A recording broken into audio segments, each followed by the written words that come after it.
Assalamualaikum warahmatullahi wabarakatuh. Apa kabar anak-anak ibu semuanya? Pada kesempatan kali ini kita akan belajar tentang bagaimana cara menghitung dosis. Namun sebelumnya, alangkah baiknya kita harus mengetahui tentang apa itu dosis. Dosis atau takaran obat adalah jumlah obat yang diberikan kepada pasien dalam satuan berat atau gram, miligram, mikrogram, atau satuan isi, mililiter, liter, atau unit-unit lainnya sesuai dengan unit internasional. Kecuali dinyatakan lain, dosis ialah sejumlah obat yang memberikan efek terapeutik pada pasien dewasa. Bisa juga disebut dengan dosis lazim atau dosis medisinal dan dosis terapeutik. Obat-obat tertentu memerlukan dosis permulaan atau initial dose atau dosis awal atau loading dose yang lebih tinggi dari dosis pemeliharaan atau maintenance dose. Dengan memberikan dosis permulaan yang lebih tinggi dari dosis pemeliharaan, misalnya 2 kali, kadar obat yang dikehendaki dalam darah dapat dicapai lebih awal. Hal ini dilakukan antara lain pada pemberian obat preparat sulfa, misalkan sulfasoxazol, trisulfapyrimidin, diberikan dosis permulaan 2 gram dan diikuti dengan dosis pemeliharaan 1 gram tiap 6 jam waktu berikutnya. Macam-macam dosis. Yang pertama adalah dosis terapi. Adalah dosis yang diberikan dalam keadaan biasa dan dapat menyembuhkan orang sakit.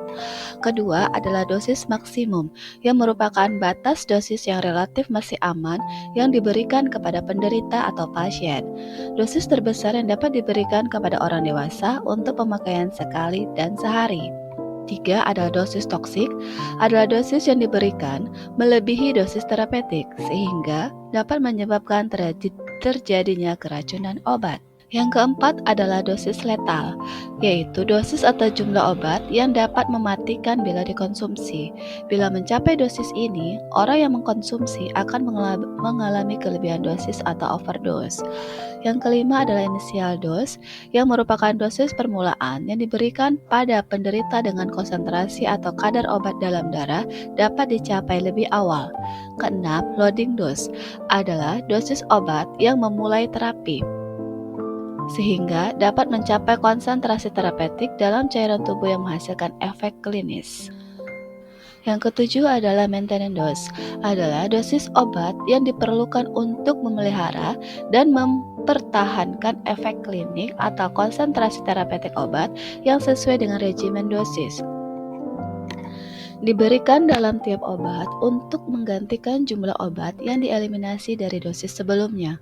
Penghitungan dosis pemeliharaan yang tepat dapat mempertahankan suatu keadaan stabil konsentrasi obat di dalam tubuh. Yang perlu diperhatikan adalah pada dosis usia lanjut, di mana lanjut usia adalah seseorang yang telah mencapai usia 60 tahun ke atas yang umumnya lebih peka terhadap obat dan efek samping karena perubahan-perubahan fisiologis, penurunan fungsi ginjal dan metabolisme hati, meningkatnya rasio lemak air dan berkurangnya sirkulasi darah. Akibatnya eliminasi obat menjadi lambat. Eliminasi obat mempengaruhi kadar obat di dalam tubuh. Jumlah albumin dalam darah lansia lebih sedikit, sehingga pengikatan obat berkurang, menyebabkan bentuk bebas dan aktif dari obat menjadi lebih besar dan bahaya racun meningkat. Terutama untuk obat antikoagulan, phenylbutazon, obat tidur, obat opioid, psikofarmaka, obat jantung, dan hormon insulin. Ini adalah tabel dosis maksimum bagi lansia ketika kalian akan menghitung dosis maksimumnya. Sementara untuk wanita hamil, obat dengan sifat fisikokimia yang lipofilik dapat menembus jaringan plasenta. Hal ini menyebabkan obat yang diminum ibu dapat terdistribusi juga pada tubuh janin. Beberapa obat dapat mempengaruhi perkembangan janin dan ada juga yang bersifat toksik terhadap janin. Penggunaan obat pada ibu hamil sebaiknya menggunakan dosis yang lebih kecil dan selektif terhadap jenis obat, terutama yang menyebabkan abortus pada janin. Sementara untuk menghitung dosis anak-anak dan bayi, dapat kalian menggunakan rumus berdasarkan umur. Yang pertama yaitu rumus Young, digunakan untuk pasien anak dengan umur 1-8 tahun. Kalian dapat menggunakan rumus N per N tambah 12 kali dosis maksimal dewasa, di mana N adalah umur. Bisa juga kalian menggunakan rumus Dilling, digunakan untuk pasien anak-anak dengan rentang umur 8-20 tahun dengan rumus N per 20 dikali dosis maksimal dewasa, di mana N adalah umur anak dalam satuan tahun. Sementara untuk bayi itu kita menggunakan rumus Freud, di mana DM anak adalah M per 150 dikali dosis maksimal dewasa. M adalah umur bayi dalam satuan bulan. Nah, ini adalah rumus yang menggunakan berat badan. Kita menggunakan rumus Clark yaitu Amerika, di mana DM anak itu W per 68 dikali dosis maksimal dewasa, atau berat badan pound per 150 dikali DM dewasa. Kita juga bisa menggunakan rumus termik, yaitu berat badan kilogram per 70 dikali DM dewasa, atau menggunakan rumus Black, yaitu berat badan dalam satuan kilogram per 62 kali DM dewasa. Sementara untuk perhitungan dosis berdasarkan luas permukaan tubuh digunakan untuk pasien penderita kanker yang menerima pengobatan kemoterapi, pasien pediatri, pada semua usia dan anak-anak kecuali bayi prematur dan bayi fungsi hati dan ginjalnya belum sempurna. Kalian bisa menggunakan body surface area, akar dari tinggi badan dikali berat badan per 3600, di mana DM anak sama dengan body surface area per 1,73 dikali DM orang dewasa. Sementara untuk perhitungan dosis dalam sediaan larutan atau sediaan cair, kita di sini menggunakan prinsip yang pertama, jika diminta dalam satuan gram tidak ada sirup, maka BJ dianggap 1. Sedangkan jika diminta dalam satuan gram ada sirup, menghitung BJ terlebih dahulu. Ketiga, jika diminta dalam satuan mililiter ada sirup atau tidak ada sirup, tidak perlu menghitung BJ larutan. BJ atau berat jenis untuk larutan yang mengandung sirup jumlah besar ditentukan dengan melihat kadar atau persentase sirup dalam larutan tersebut. Obat minum yang mengandung sirup kurang dari sama dengan 16,67% atau besar dari sama dengan 1/6 bagian, BJ larutannya dianggap 1.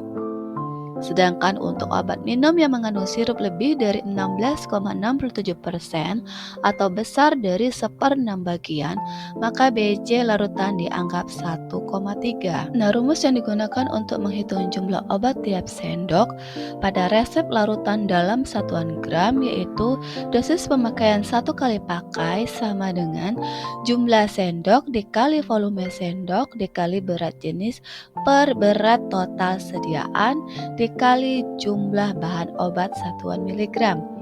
Sedangkan jika resep larutan dalam satuan mililiter, maka kalian tentukan persen kadar sirupnya dulu, yaitu jumlah sendok dikali volume sendok per volume total sediaan dikali jumlah bahan obat.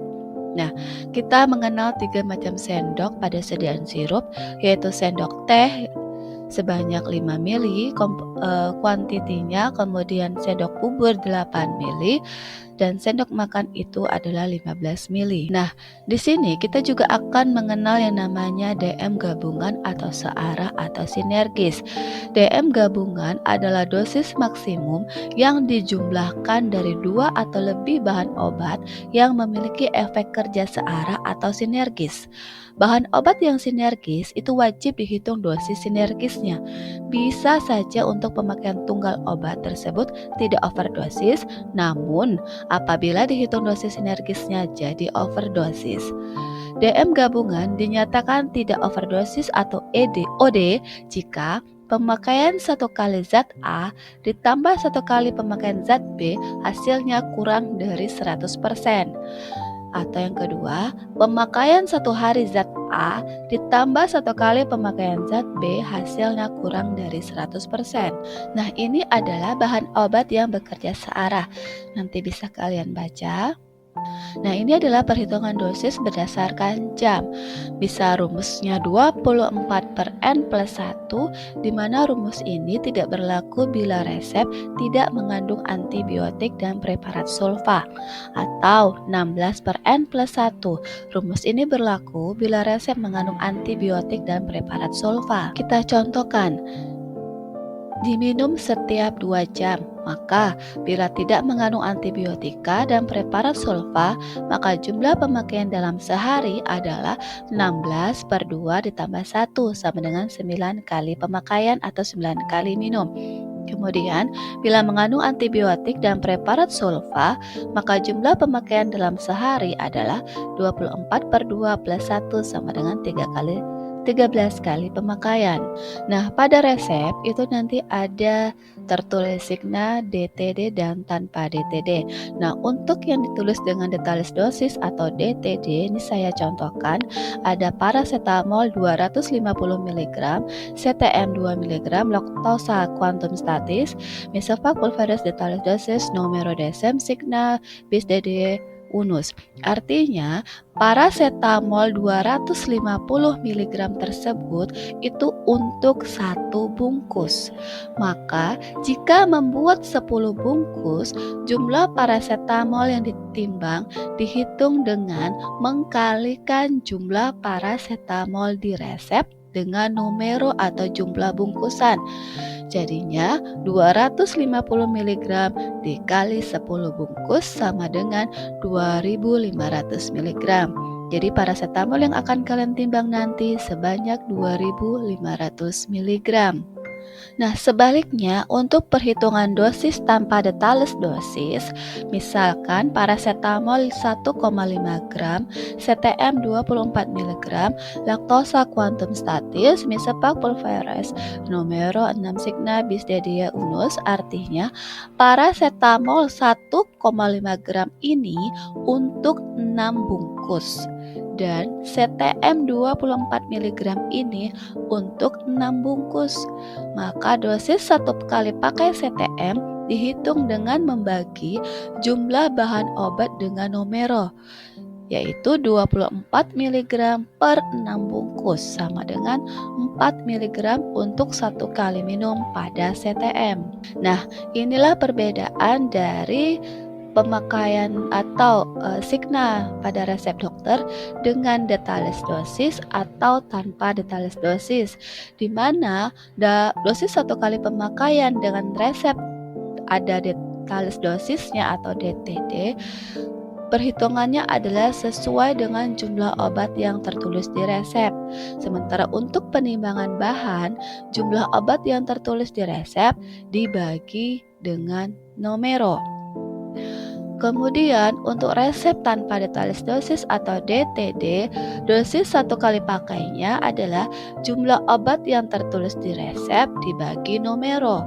Sementara untuk penimbangan bahannya adalah sesuai dengan jumlah obat yang tertulis di resep. Baiklah, demikian penjelasan tentang dosis obat. Jika ada pertanyaan, silakan komen di bawah. Terima kasih. Assalamualaikum warahmatullahi wabarakatuh.